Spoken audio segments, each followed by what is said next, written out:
través de las redes sociales, a través de Facebook, un hermano me hace una pregunta realmente cómica, ¿no?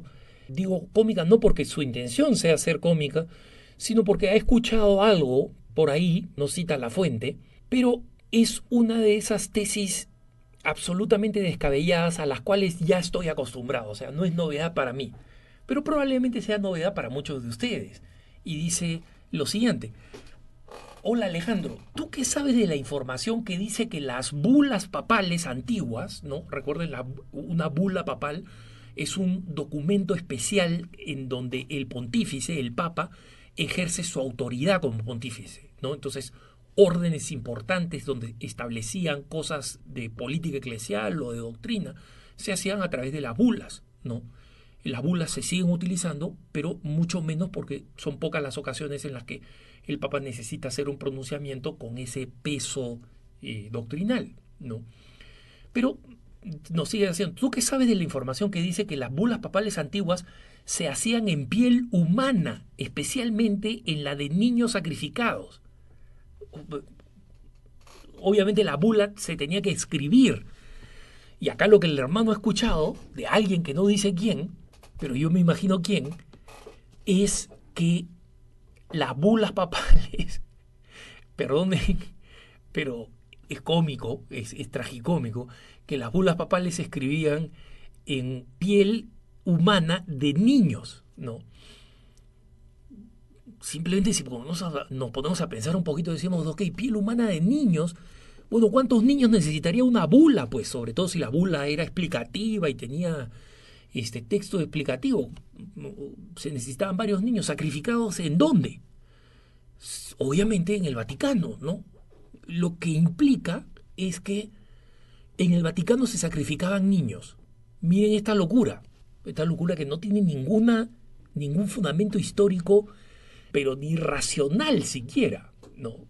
Que en el Vaticano se sacrificaban niños en la antigüedad, o sea, no sabemos cuándo. Siglo I, cuando estaba la iglesia perseguida, San Pedro, o no, siglo IV, a partir del siglo IV, cuando la iglesia se convierte en la religión oficial del Estado y del Imperio Romano, y en el siglo VIII, en la Edad de Hierro, el siglo IX, ¿cuándo? ¿Cuándo en la historia ha pasado esto?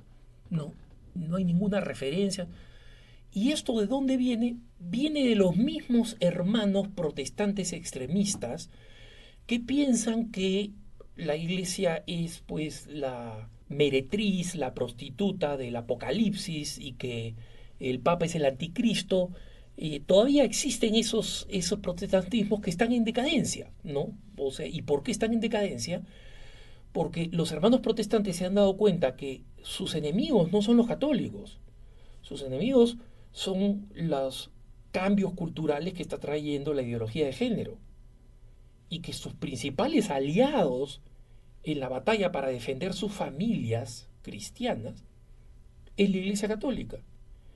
Entonces, en un país protestante donde había esta tradición anticatólica como Estados Unidos, ya estas células de anticatolicismo son pequeñas, quedan en algunas partes del sur de los Estados Unidos, en lo que se llama el cinturón bíblico, ¿no? En estas naciones, en pequeñas denominaciones aisladas.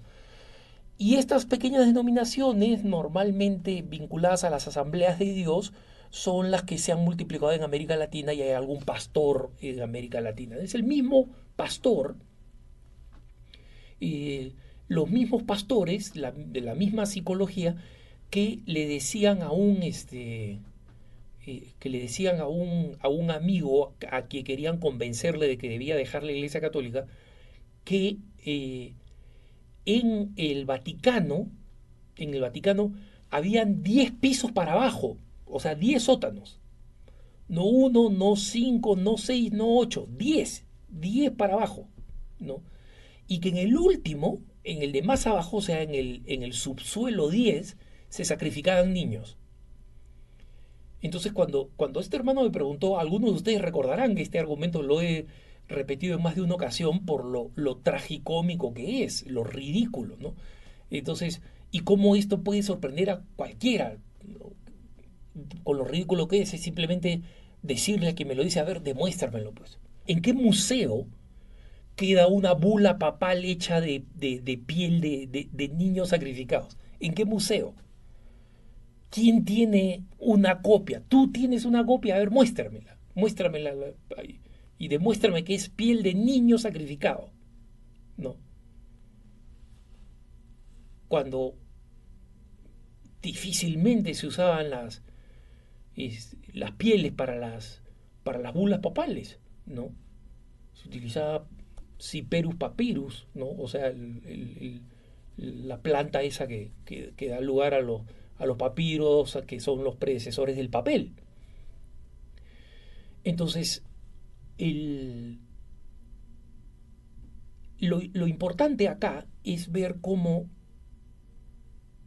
los católicos tenemos que entender que los ataques contra la iglesia no están basados en objetos racionales en muchas ocasiones. Y no estoy hablando acá de las críticas justas que personas fuera de la iglesia o dentro de la iglesia pueden hacer a la estructura eclesiástica.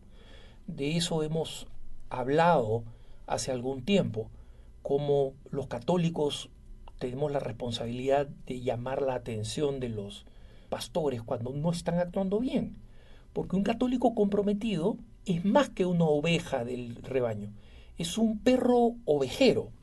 Entonces, muchas veces el perro ovejero tiene la tarea de morderle la orla del hábito al pastor para que el pastor despierte y cuide a las ovejas que están siendo matadas por los lobos.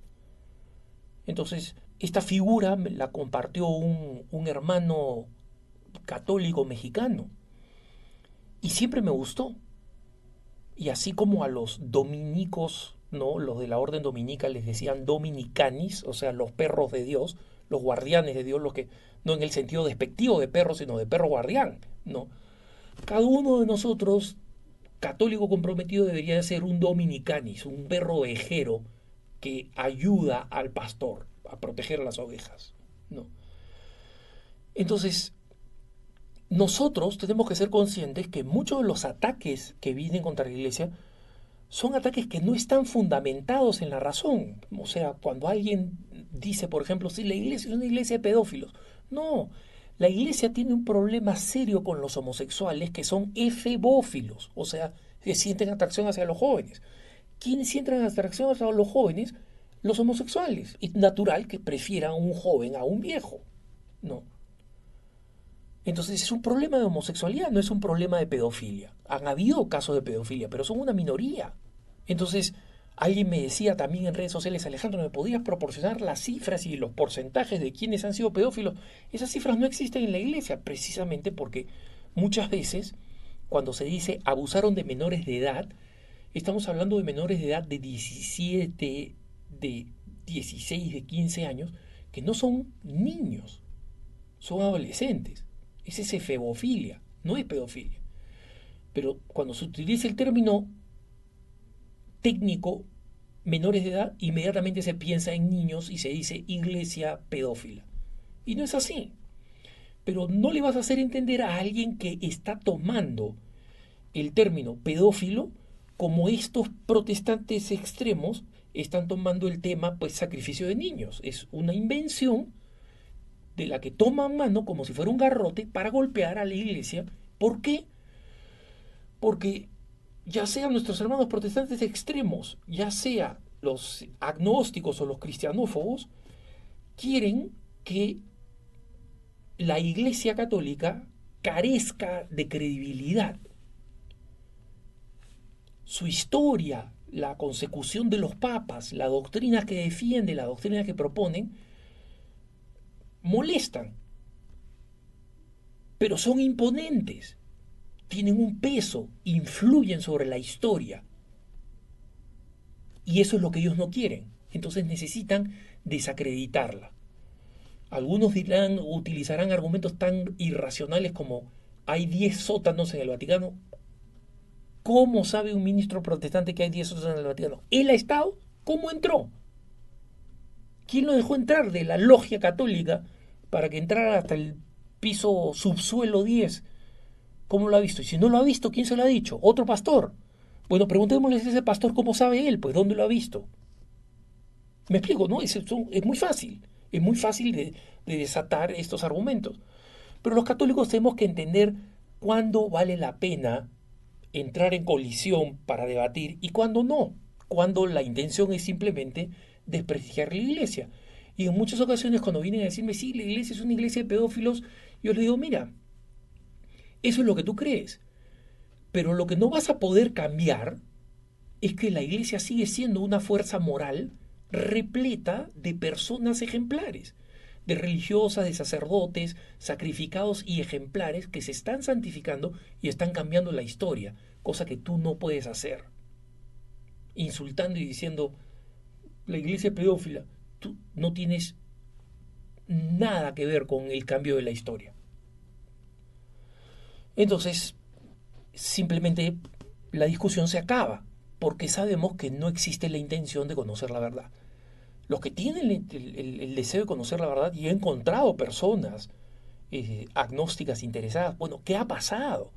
Entonces a esas personas sí se les puede explicar muy bien qué ha pasado, darle los detalles y mostrar cuán falibles somos los católicos y cómo nos avergonzamos de las debilidades y de las faltas reales.